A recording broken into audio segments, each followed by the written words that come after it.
हरे Krishna everyone. पिछले दिनों से जो कुछ भी चल रहा है, आप लोगों में से कुछ लोगों को ऐसा लग रहा है कि हम इस्कॉन के प्रति अपना द्वेष प्रस्तुत कर रहे हैं, हम वैष्णवों की निंदा कर रहे हैं। सबसे पहले तो सभी वैष्णवों को मेरा दंडवत प्रणाम और प्रभुपाद समस्त सभी उनके डिसाइपल्स को मेरा दंडवत प्रणाम। आप विश्वास मानिए कि किसी भी वैष्णव के प्रति हमारे मन में द्वेष भावना नहीं है।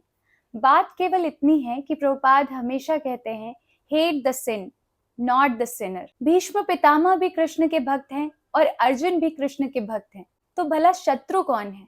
सब तो भगवान श्री कृष्ण के ही हैं। पर बात केवल सरेंडरेंस की है।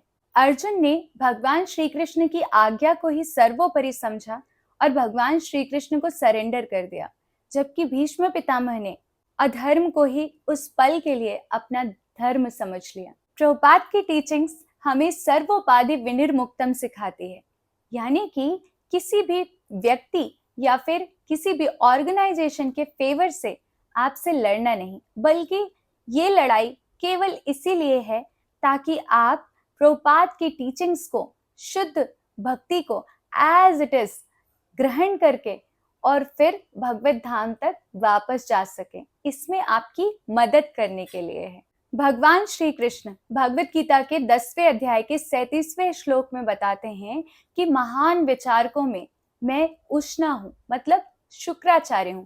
शुक्राचार्य कौन है? ये तो दानवों के गुरु हैं। तो भगवान भला ये क्यों कहते हैं कि मैं शुक्राचार्य हूं?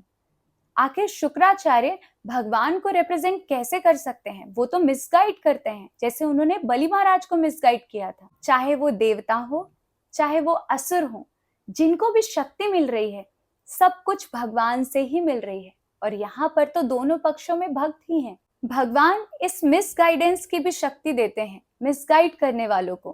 क्यों? ताकि उनके भक्त का वो टेस्ट ले सकें, और भक्त क्या चूज करते हैं ये उनके ऊपर निर्भर करता है, लेकिन भगवान उन्हें गाइडेंस जरूर देते हैं, शक्ति जरूर देते हैं, और ये चीजें भक्त को और ज्यादा निखारती हैं सत्य का पता लगाने के लिए और अपने आप को खोजने के लिए। हमारी जो इनर मोस्ट डिजायर है भगवान की प्राप्ति करना, उस चीज को खोजने के लिए ये और ज्यादा हमें मदद करती है, ऐसी ट्रांसेंडेंटल लड़ाई। आपको समझना होगा कि शुक्राचार्य भी वेदों में पारंगत थे। वो किसी को भी शास्त्रों का कोटेशंस देने में बहुत ज्यादा माहिर थे। शास्त्रों के माध्यम से वो किसी को भी कन्विंस कर सकते थे, और ऐसे ही उन्होंने बलि महाराज को सारी शिक्षाएं प्रदान की।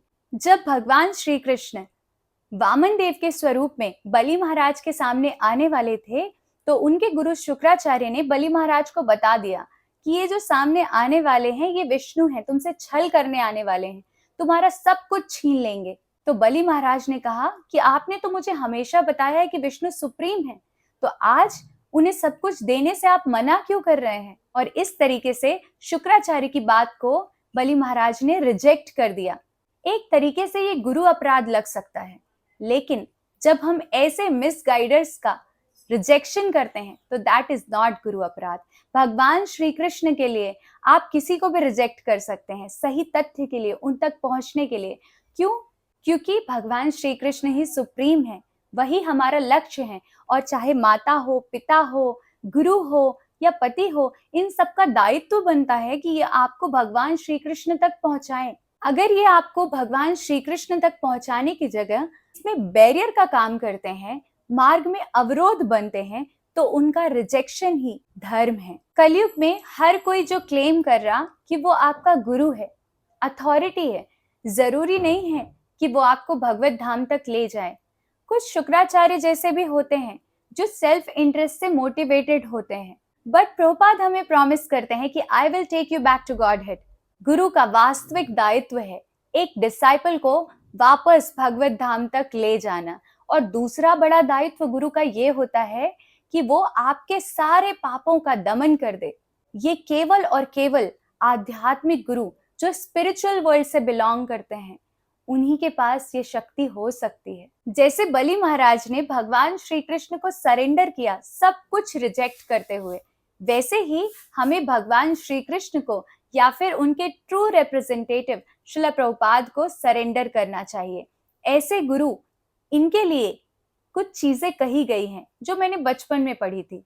गुरु गोविंद दो खड़े, काके लागू पाए, बलिहारी गुरु आपने, गोविंद दियो बताए। पूरे विश्व को गोविंद के बारे में बताने वाले कौन है? श्रील प्रभुपाद। जरा सोचिए कि अगर प्रभुपाद नहीं होते तो क्या होता? कैसे हमें ये भगवत ज्ञान एज इट इज, कृष्णा का साइंस हमें पता चलता? कौन हमें बताता? हम भी वेदों में उलझे हुए होते।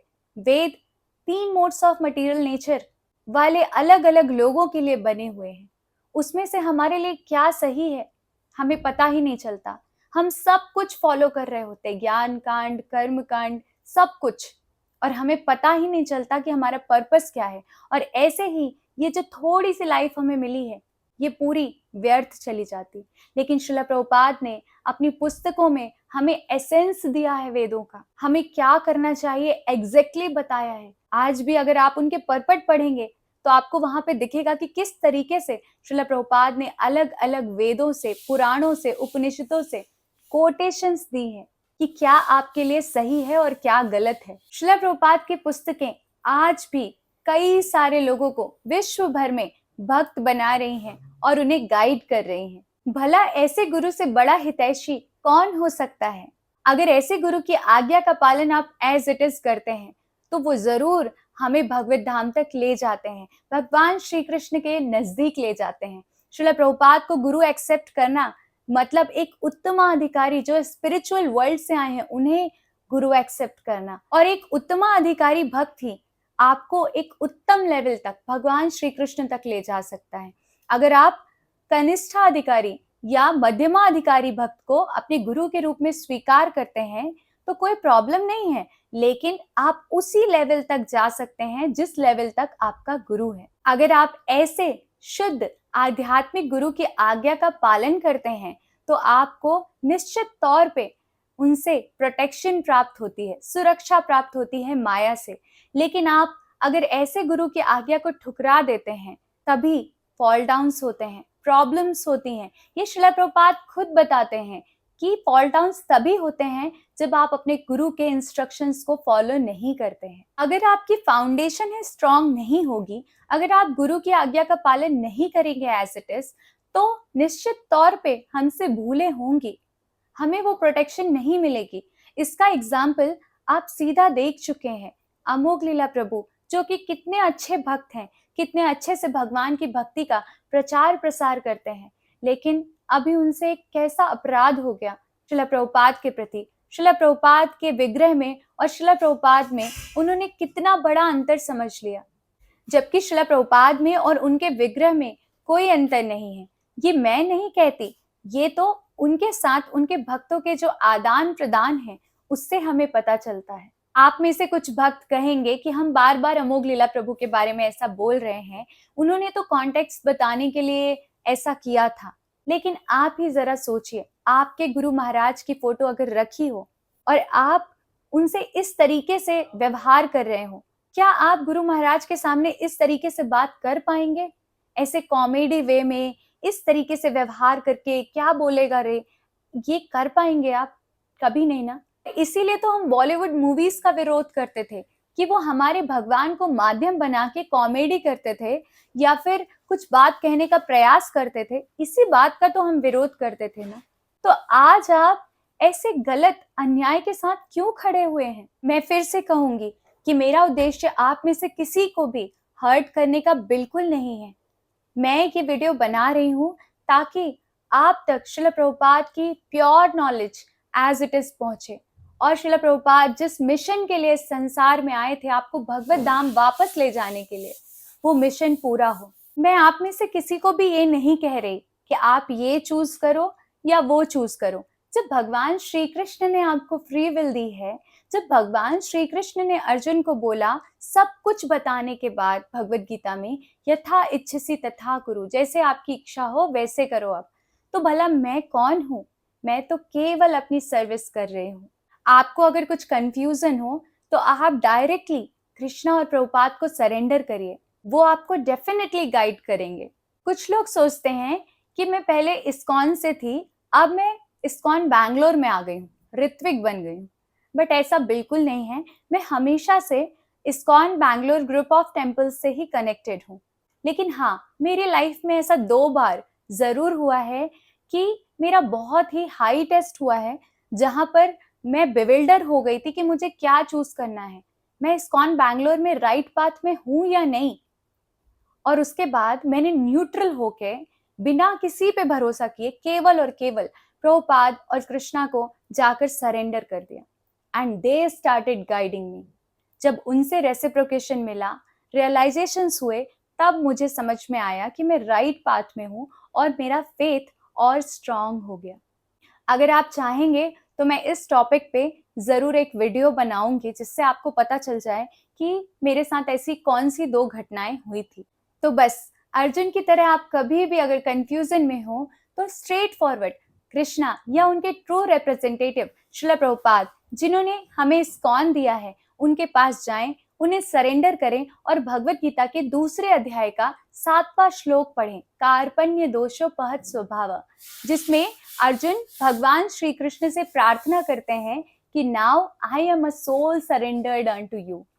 ऐसे सरेंडर करिए और बोलिए कि मुझे प्लीज इंस्ट्रक्ट करिए भगवान। इस तरीके से जरूर उनसे रेसिप्रोकेशन को प्राप्त करेंगे और आप समझ पाएंगे कि क्या सही है और क्या गलत है। ये हर एक सर्कमस्टेंस के लिए एप्लीकेबल है, not only in the case of ISKCON और ISKCON Bangalore. Remember the peace formula, जो कि भगवत गीता के 5वें अध्याय के 29वें नंबर के श्लोक में दिया गया है। भोक्तारम यज्ञ तपसाम सर्वलोक Maheshwaram. Krishna is the supreme proprietor, Krishna is the supreme enjoyer, and Krishna is the supreme well-wisher. When Krishna is here, then why to fear? सब कुछ तो कृष्णा ही है। सरेंडर करिए और आप निश्चिंत हो जाइए, इसी से आपको शांति की प्राप्ति होगी। निमित्त मात्रेण, यही बोलते हैं भगवान श्री कृष्ण अर्जुन को, केवल निमित्त रहिए, बाकी सब मुझ पे छोड़ दीजिए। सर्व धर्मान परित्यज्य माम एकम शरणम व्रज। तो भगवान श्री कृष्ण को पूरी तरीके से सरेंडर कर दीजिए और समझिए कि भगवान श्री कृष्ण परमात्मा के रूप में सदैव आपके हृदय में स्थित हैं। परमात्मा चैत्य गुरु कहलाते हैं और वो बाहर गुरु के स्वरूप में स्वयं आते हैं। चैत्य गुरु हमें अंदर से गाइड करते हैं, एनलाइटन करते हैं, अगर हम पूरी तरीके से उन्हें सरेंडर करते हैं तो। प्रभुपाद हमेशा कहते हैं कि गुरु is one, Guru can't be to. सो जो एज इट इज नॉलेज है, सेम नॉलेज ब्रह्मा जी बता रहे हैं, सेम नॉलेज नारद मुनि बता रहे हैं, सेम व्यासदेव बता रहे हैं, सेम कृष्णा बता रहे हैं, सेम प्रभुपाद बता रहे हैं। तो इसीलिए guru is one. So as it is knowledge का होना बहुत ज्यादा जरूरी है, तभी हम उसे ग्रैब कर पाएंगे, एनलाइटन हो पाएंगे और भगवत धाम वापस जा पाएंगे। Even in this material life हम पीसफुली अच्छे से भक्ति कर पाएंगे अगर हम ऐसे नॉलेज के प्रति, ऐसे गुरु के प्रति अपने आप को सरेंडर करते हैं। तो हम इस एज इट इज नॉलेज को ही बचाने का प्रयास कर रहे हैं, इस डिवाइन नॉलेज को जो कि हमें गुरु परंपरा के माध्यम से मिला है, इसी को हम एज इट इज बचाने का प्रयास कर रहे हैं ताकि भगवान श्री कृष्ण का उद्देश्य पूर्ण हो सके, आप वापस भगवत धाम तक जा सकें श्रील प्रभुपाद की टीचिंग्स के द्वारा। तो प्लीज इसे समझने का प्रयास करिए। हम किसी की भी निंदा नहीं कर रहे हैं, वैष्णव अपराध नहीं कर रहे हैं। Thank you so much. Hare Krishna. जय श्रील प्रभुपाद।